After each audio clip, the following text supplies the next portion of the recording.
Good morning, Diecast friends, family, channel viewers, random people who saw this on that side, I think. Yeah, that side. One of these sides is a recommended video. You don't want to subscribe to this channel, believe me. It's Wishlist Wednesday, and before we get started, I just want to say that every generation thinks that they're unique and that they've been human beings for the first time and they develop their own language and helps differentiate them from generations past. Like, young people cannot use the same language that their parents or their grandparents used. It just won't do.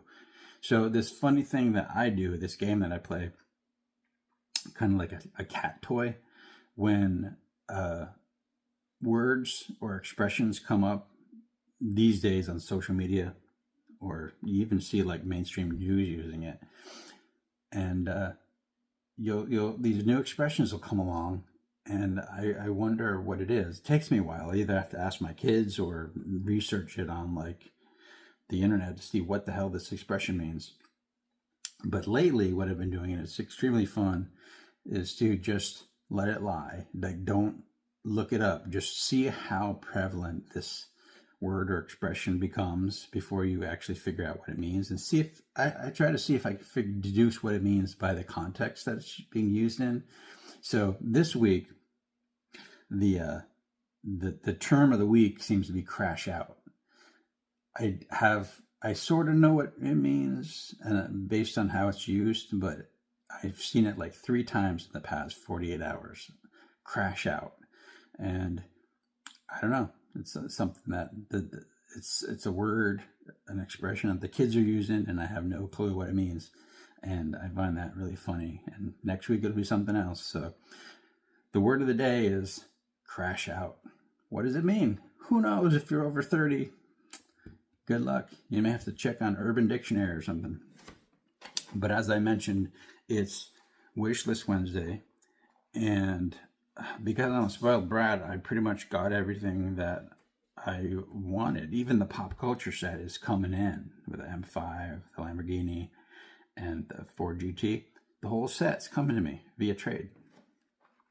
So I mentioned last week that there's a 10-pack or a 20-pack out there that there's 3 cars that I wanted from it, but I didn't want to buy the whole 20-pack because these days they cost like 22 something plus tax. Crazy. But I managed to acquire the 3 that I wanted via trade. Here they are. This red CRX. I think it's an 88. There's 2 castings of the CRX.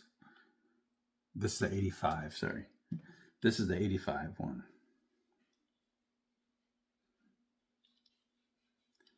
White aero discs.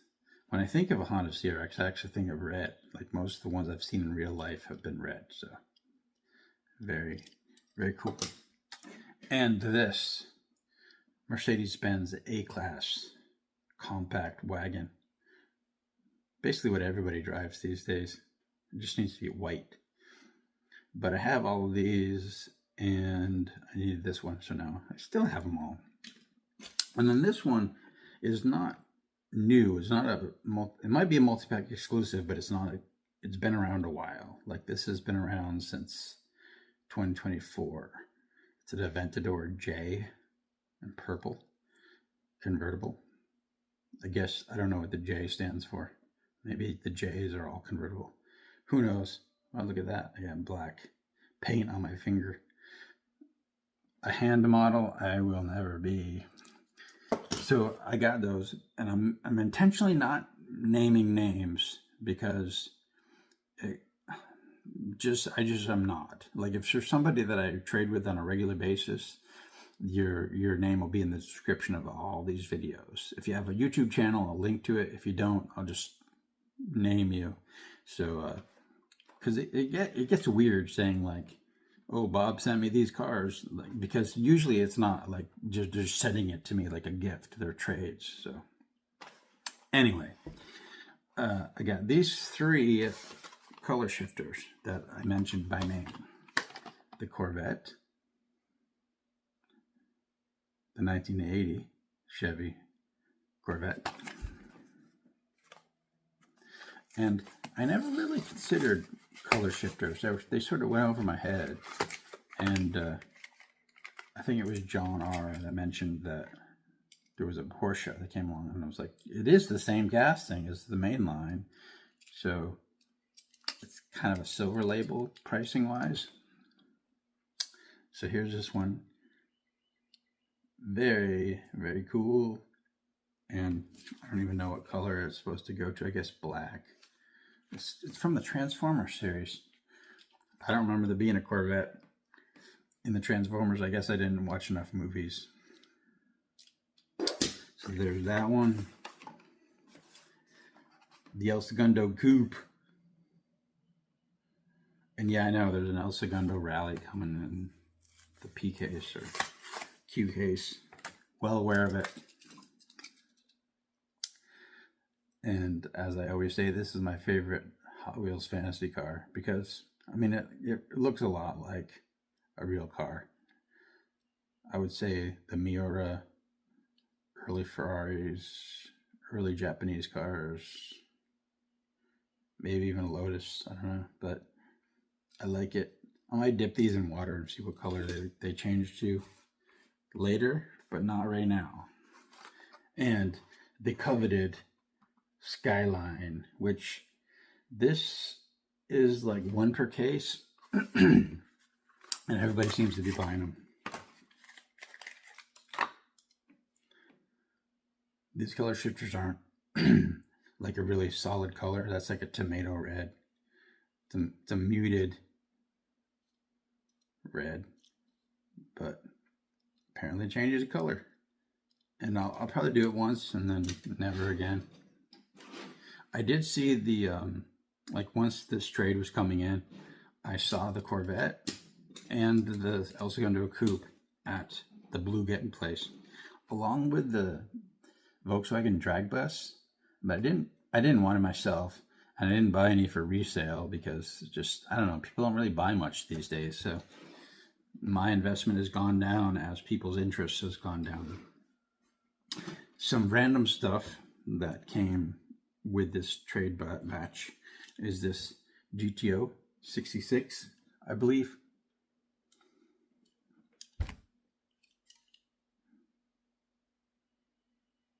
Or 65 GTO, I think. So dang small. And I'm literally looking at the number. Say 65 or 66. I mean, a true expert would know just by looking at the car, but I'm a big faker, so keeping that one for sure. And here's a T-Bird. I think it's a 61. Oh, it doesn't say on the bottom. I had to look it up, but I believe this is a 61 T-Bird in really nice shape, rolls well. So I'm going to throw that in my Ford box. I don't collect T-Birds specifically, but I do keep Fords. And then these four will go to the Ignition Diecast Master Set, the archive, which is kind of on hold right now. I don't know what the future is. If the tariffs blow the prices of Hot Wheels, particularly mainlines, way up, I may just put the archive on permanent hold for a couple of years until we see what's going on with this economy. But these four are kind of archive type of material. I guess I'll just stash them for now. A yellow Super Nat.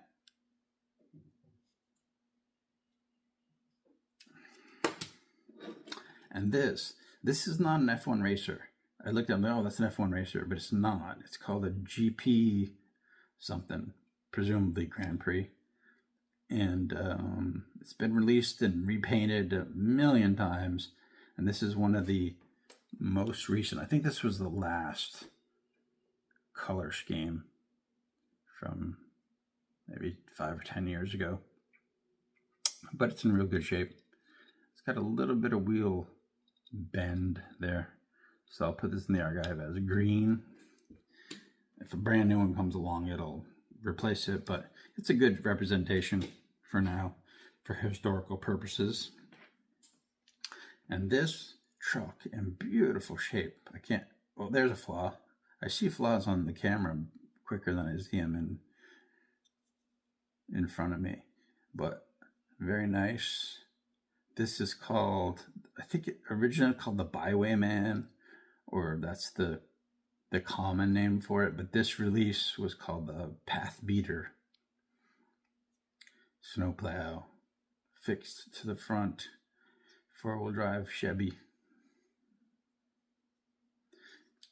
I like it.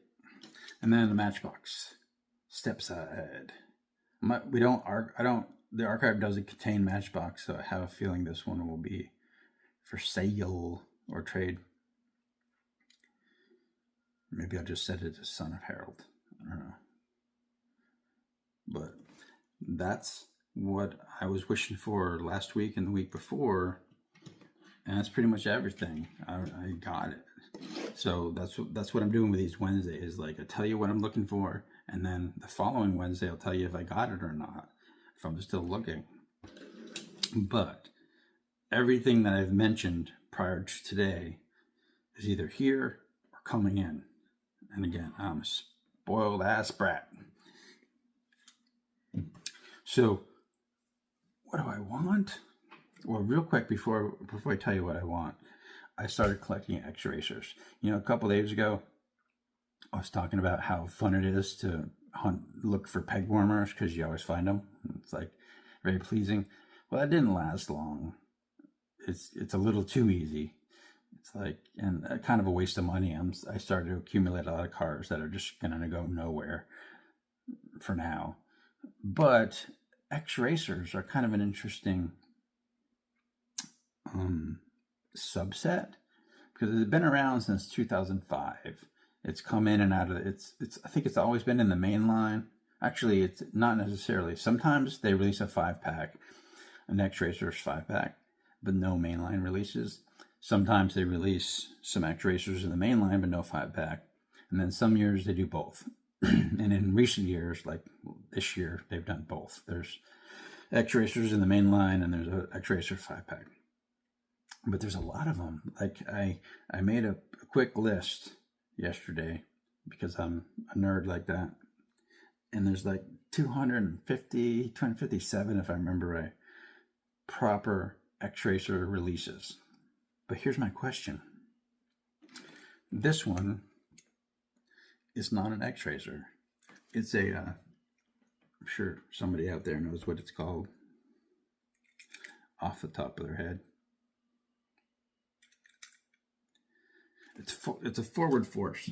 So this one is a forward force, which has been released in the X-Racers series, but not this one. This one was not released in the X-Racers, but it still has a clear body. So kind of the point that I'm pondering is, if a car was in the X-Racer series and it's still clear, but came out in like Action Pack or Stunt Drivers or whatever, Track Builder, is it still considered an X-Racer, or does it have to have come in a 5-pack or a car that said X-Racer on it? So there's like 257 X-Racers, but there's these cars that appeared in the X-Racer series show up at other places. So there's way more than that, which is pretty interesting. Here's another one. I think it's called the Light-In Bug. This particular one is not in the X-Racer series. The clear one, the clear glow-in-the-dark one is, but this is not. But it's still translucent. So what the hell? And before you say it, I know what you're going to say. I read that an X-Racer has a translucent body and clear wheels, right? Some do. This Aeropod does not. This came out on an X-Racer, in an X-Racer 5-pack, but it's got black wheels. So they even break that rule. So I guess what I'm asking is, what is an X-Racer? What makes a car an X-Racer? Is it, once it appears in that series, it's always an X-Racer? Or does it have to be labeled that on the card or the 5-pack? Question. So I think it's a little early. I noticed that there's a set coming out called Vintage Club with like 5 cars with like a patina, like their barn finds, which is very Johnny Lightning. This is the Hot Wheels Premium Series. I'm a Hot Wheels collector, so I pretty much only talk about Hot Wheels and some Matchbox here and there. But I think that's like a 2026 series, so it might be a little early. So we'll set that aside for now. Two that apparently are landing in people's hands are the Euro Racers series, which I don't... Eurospeed, maybe it's Eurospeed. Yeah, it's Eurospeed. I kind of want those. Like, if I see them or if I have an opportunity to buy cases of them for Ignition, I might.